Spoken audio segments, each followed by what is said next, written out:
शुभ सकाळ विद्यार्थी मित्रांनो. मागच्या व्हिडिओमध्ये आपण गद्यपाठ क्रमांक 1 मामू लेखक शिवाजी सावंत यांच्या लाल माती रंगीत मने या व्यक्तिचित्रण संग्रहातून निवडलेला जो पाठ आहे त्या पाठाविषयीची माहिती आपण घेत आहोत. या व्हिडिओमध्ये आपण उर्वरित पाठाबद्दलची माहिती घेणार आहोत. लेखकाने मामू हे जे काही व्यक्तिचित्रण या पाठातनं मांडलेलं आहे त्याच्याविषयीच्या अनेक आठवणी या ठिकाणी वर्णन केलेले आहेत. त्या खरोखरच आदर्श अशा आहेत की त्याच्यातनं प्रेरणा घेण्यासारख्या आहेत. विद्यार्थ्यांना त्या प्रेरणादायी आहेत. कारण विद्यार्थी जीवनामध्ये आपल्यासमोर असे आदर्श असावेत ज्यांच्याकडनं आपल्याला चांगले विचार मिळतात, चांगल्या गोष्टी ऐकायला मिळतात, पाहायला मिळतात.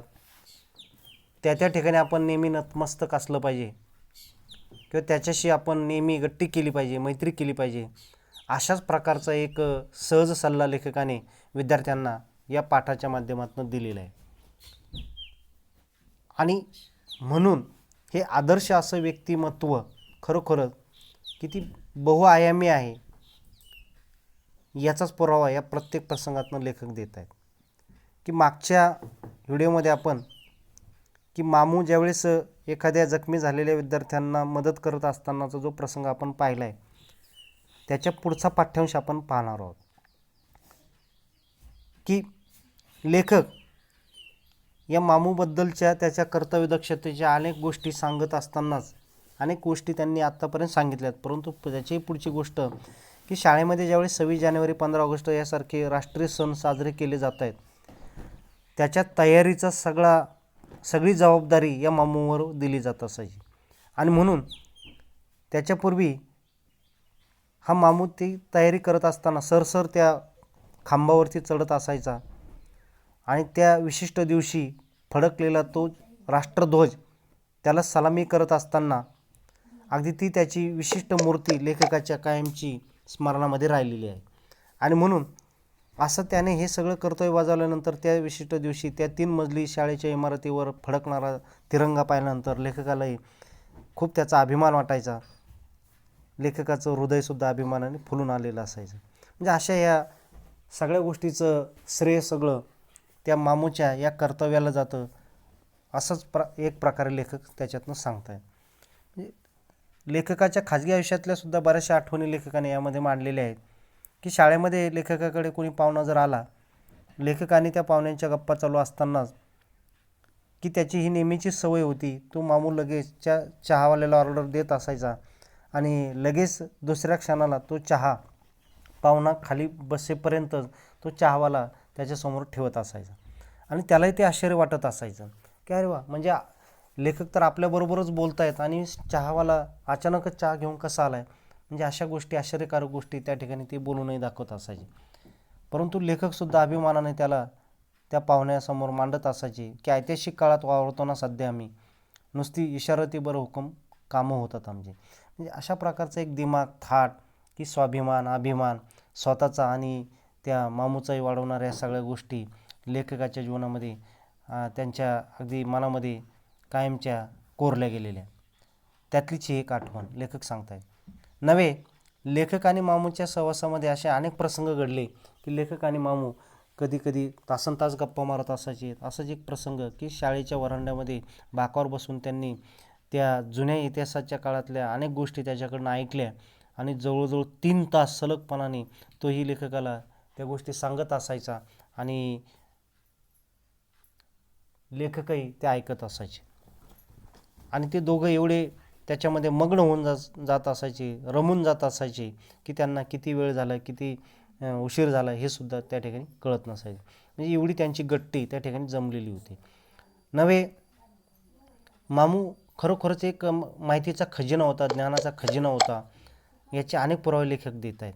लेखकालाच त्याच्याकडनं खूप ज्ञान मिळाले असं नाही, माहिती मिळाली असं नाही, तर विद्यार्थ्यांसमोर तो 10-20 मिनिटे निश्चित एखाद्या विषयावर बोलू शकतो अशी खात्रीसुद्धा लेखकाला त्याच्याबद्दल होती.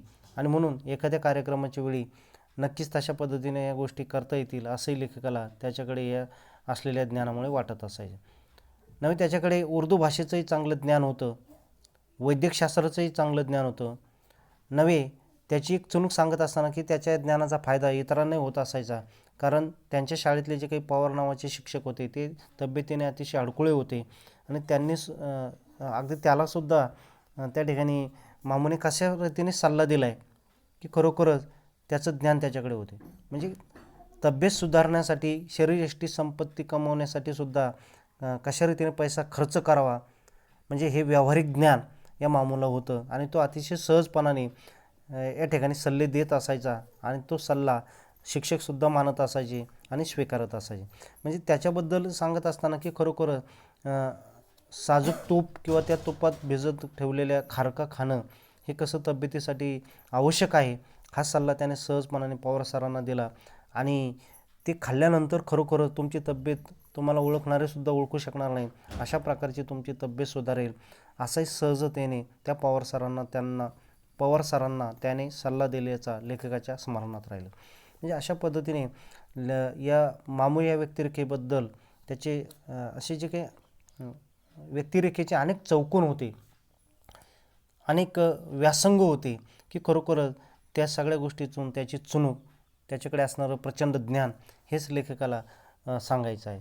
त्या सगळ्या गोष्टीचा लेखकाला खरोखरच हेवा वाटतं, आनंद वाटतं.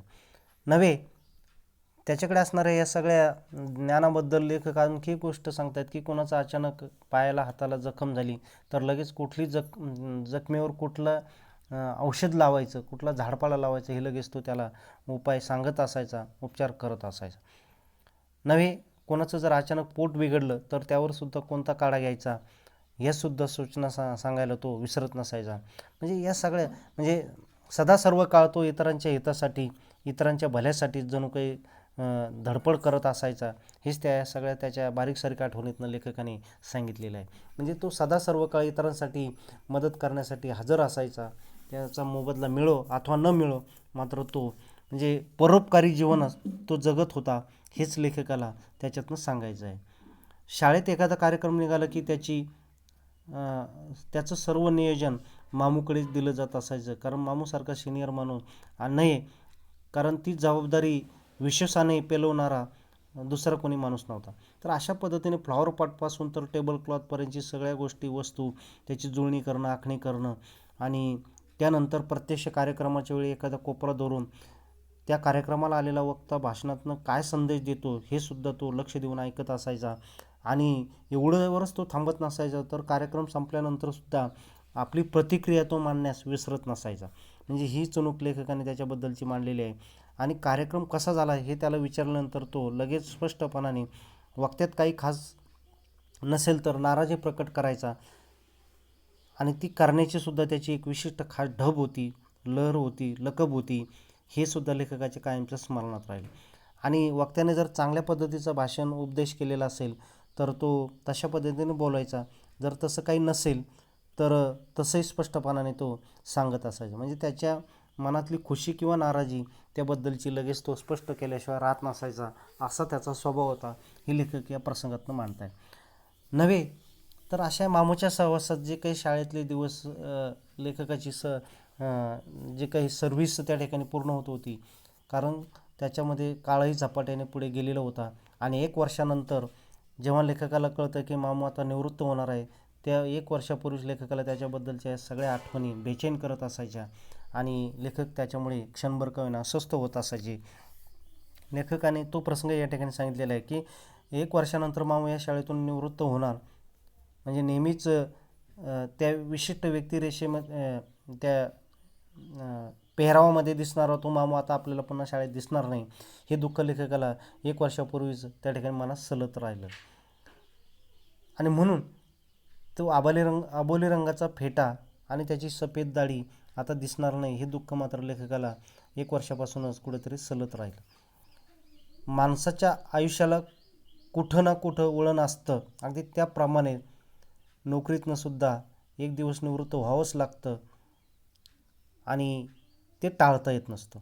म्हणजे या नियमाप्रमाणे हा नियम त्यालाही त्या ठिकाणी पाळावाच लागणार होता आणि तो त्या ठिकाणून निवृत्त होणार होता. परंतु त्याच्यानंतर खरोखर शाळेचं काय होईल किंवा ही कामं कशी होतील हा प्रश्न कदाचित लेखकालाही त्या ठिकाणी पडलेला असावा आणि म्हणून लेखकाने तो विचार या ठिकाणी मांडलेला आहे की मामूला सरकारी नियमानुसार निवृत्त व्हावं लागेल, परंतु लेखकाला मनातून वाटत राहायचं की त्याच्या शेवटच्या क्षणापर्यंत त्याच्या हातानं या शाळेच्या घंटेचे निनाद कानावर पडावेत, कारण त्याच्यानंतर ही चिमुकली बाळं किंवा ते कोवळे कोंब